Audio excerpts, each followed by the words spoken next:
자, 이게 답변 드립니다 라고 해서 왔습니다. 자, 월간 데이터 리포트 추출 기간 명시가 되어 있고요. 생성 일자도 명시가 되어 있습니다. GPT나 제미나이 같은 AI 모델입니다. 여러분이 시킨 일을 어떻게 처리할지를 검색을 할 수 있는 도구를 하나 넣어줬습니다. 그게 여기 보이시는 타빌리이고요. 메일 중에 안녕하세요. 토니하루 톤입니다. 여러분, 반복되는 업무 때문에 많이 힘드셨죠? 오늘 저는 AI 비서를 만드는 방법을 알려드리려고 합니다. 이번 과정은 AI 비서가 업무 요청 메일을 받아서 보고서로 답변하는 내용입니다. 여기서 AI 비서란 무엇일까요? NAN에서는 AI 에이전트라고 소개를 드리겠습니다. 거창하게 들리지만 사실은 굉장히 간단한 원리로 움직입니다. 크게 세 가지를 가지고 있습니다. 브레인, 생각하는 역할을 맡은 GPT나 제미나이 같은 AI 모델입니다. 여러분이 시킨 일을 어떻게 처리할지를 고민하죠. 다음에 메모리, 대화 내용을 기억하는 메모리인데요. 저는 여기서 심플 메모리를 사용했고요. 아까 그 메일 말씀이시죠?처럼 띠 맥락을 파악하게 해줍니다. 그리고 툴, 구글 시트나 뒤에 더 소개드릴 타빌리 같은 도구죠. 이 도구들을 이용해서 정보를 검색하고 기록하고 행동합니다. 오늘의 목표는 이 세 가지 핵심 요소를 NAN이라는 도구로 연결해서 나만의 AI 비서를 만들어 보겠습니다. 자, 워크플로우를 대략적으로 설명을 드리면요. 크게는 요청 사항을 수집하는 부분, 그리고 내용을 이해하고 분석하는 부분, 그리고 전송하는 부분, 이렇게 세 가지로 나눌 수가 있고요. 오늘은 노드 하나하나를 만들기보다는 왜 있는지, 어떻게 구성되었는지를 말씀드리겠습니다. 전체 워크플로우는 무료로 공유 드리니까요. 영상 더보기에서 받으실 수 있습니다. 자, 먼저 메일 수신하는 부분 확인해 보겠습니다. 여기서 저는 Gmail로 메일을 받았다라는 가정하에 Gmail 트리거를 사용했고요. 이 트리거라는 게 워크플로우가 구성되고 있을 때 내가 이제 Gmail을 받으면 바로 이 워크플로우가 실행이 됩니다. 그런 형식으로 구성이 되어 있고요. 자세히 살펴보면 제가 여기서 볼게요. 실제로 받은 상황을 가정한 메일인데요. 여기 왼쪽에 보시면 라벨, 분석 요청이라고 이런 내용의 메일을 받았을 때 Gmail 트리거가 실행되게 됩니다. 분석 요청 드립니다. 라는 업무 메일이죠. 2025년 10월 동안 데이터 추출 요청 드립니다. 그리고 실제로 있었던 행사나 매출에 영향이 있는 이슈가 있으면 같이 부탁드립니다. 이런 식의 메일이 왔다는 가정을 해보겠습니다. 그래서 메일을 받았고요. 이 지금 라벨이 되어 있는 메일만 트리거가 되게 되어 있습니다. 내가 구글 메일을 안 사용할 수도 있잖아요. 그럴 때는 여기서 추가해서 IMAP에서 가져오실 수가 있고요. 이 이메일 트리거에서 보시는 Gmail이나 네이버 메일 혹은 다른 메일도 가져와서 똑같은 역할을 할 수가 있는데요. 이 IMAP은 네이버를 예시로 보여드리면요. 여기에 네이버 메일에서 환경 설정 들어가셔서요. 여기 POP3 IMAP 설정, 그다음에 사용함으로 하시고 여기서 이제 계정을 발급받으시면 됩니다. 네, 이렇게 크리덴셜 만들어서 진행을 하시면 되고요. 그렇게 해서 메일을 받았고요.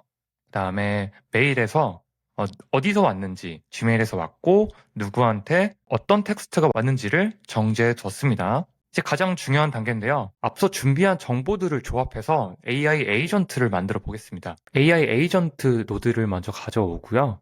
그 다음에 브레인, 모델은 제미나이 모델을 사용을 했고요. 그 다음에 메모리는 간편하게 사용하는 심플 메모리를 사용을 했고요. 실제로는 심플 메모리가 아니더라도 보시면 여기 몽고DB나 레디스 같은 다른 데이터베이스를 사용할 수 있기 때문에 실제 업무에 맞는 환경에 따라서 작성을 하시면 될 것 같습니다. 저는 심플 메모리를 사용을 했고요. 그 다음에 툴은 구글 시트와 타빌리를 활용을 했고요. 여기서 구글 시트에 대한 내용은 여기 있는 내용이거든요. 제가 임의로 9월부터 한 11월까지의 그때 있는 서비스를 가정해서 데이터를 한번 만들어서 넣어놨습니다. 이런 데이터를 가지고 AI 에이전트가 분석을 해서 이제 내용을 전달하게 되는 거죠. 이 고정된 데이터만 가지고는 실제로 어떤 이벤트가 있어가지고 이런 결과가 생겼는지 알 수 없기 때문에 검색을 할 수 있는 도구를 하나 넣어줬습니다. 그게 여기 보이시는 타빌리이고요. 메일 중에 모르는 내용이 있다거나 했을 때 검색을 하는데 타빌리를 어떻게 사용하시냐면요.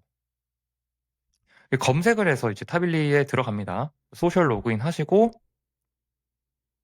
하시면 이런 화면이 보이실 거예요. 그래서 이 키를 복사하셔가지고 사용하시면 됩니다.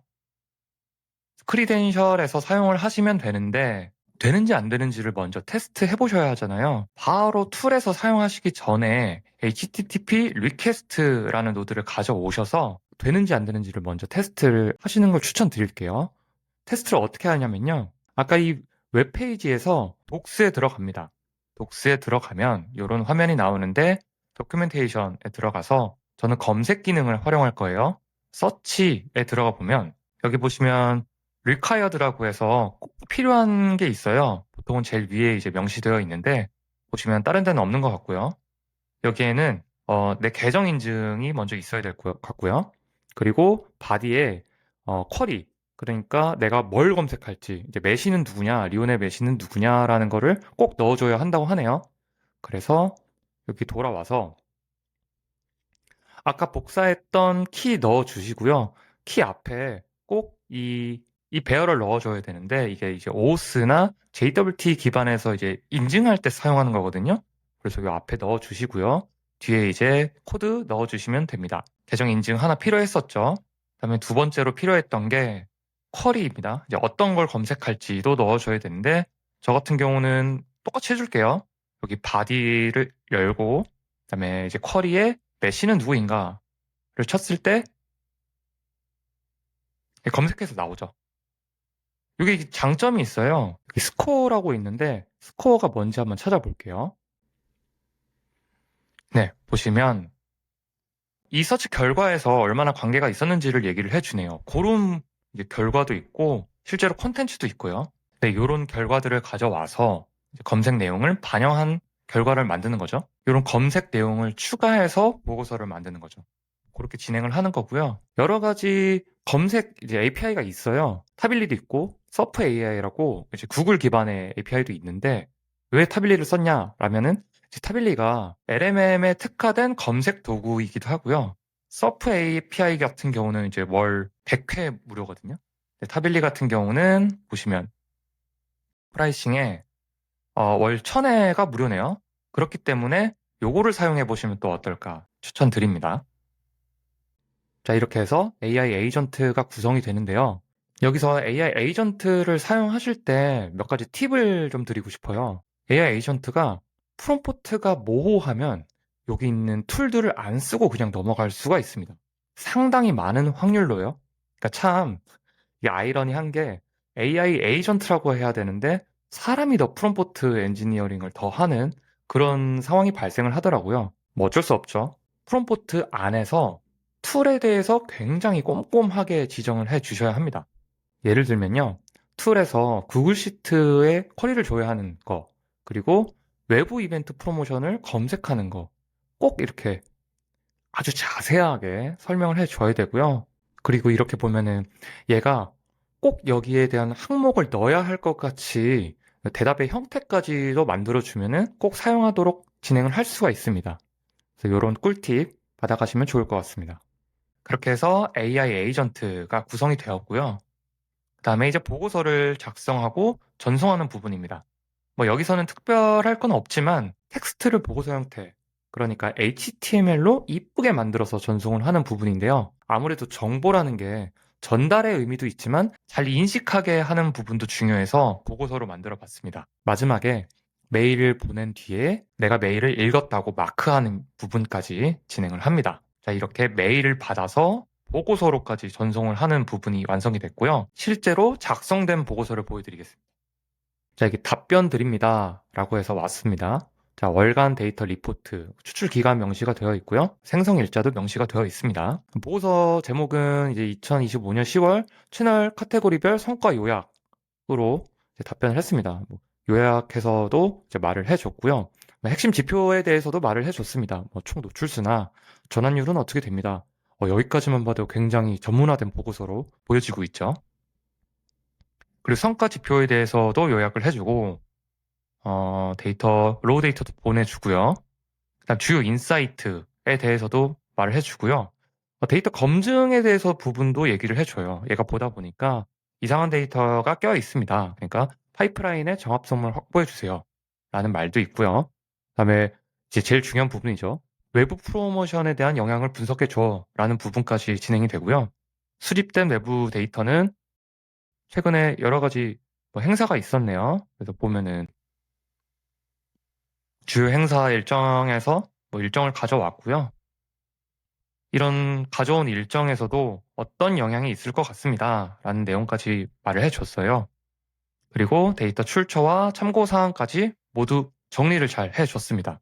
이런 보고서를 NAN을 통해서 사람의 개입 없이 보내준다는 게 엄청난 업무 효율이 될 것 같습니다. 자, 이렇게 오늘 저희는 NAN을 통해서 메일을 읽고 AI 에이전트를 활용해서 보고서까지 전송하는 나만의 AI 비서를 만들어 봤습니다. 처음에는 복잡해 보이지만 각 노드의 역할을 이해하면 누구나 쉽게 만들 수 있습니다. 이러한 AI 에이전트 개념을 활용하면 반복되는 업무를 줄이고 훨씬 더 중요한 일에 집중할 수가 있습니다. 항상 프롬프트 꼼꼼하게 작성해 주시고 많은 테스트 해보시길 바랍니다. 여러분도 한번 직접 만들어 보세요. 시청해 주셔서 감사합니다.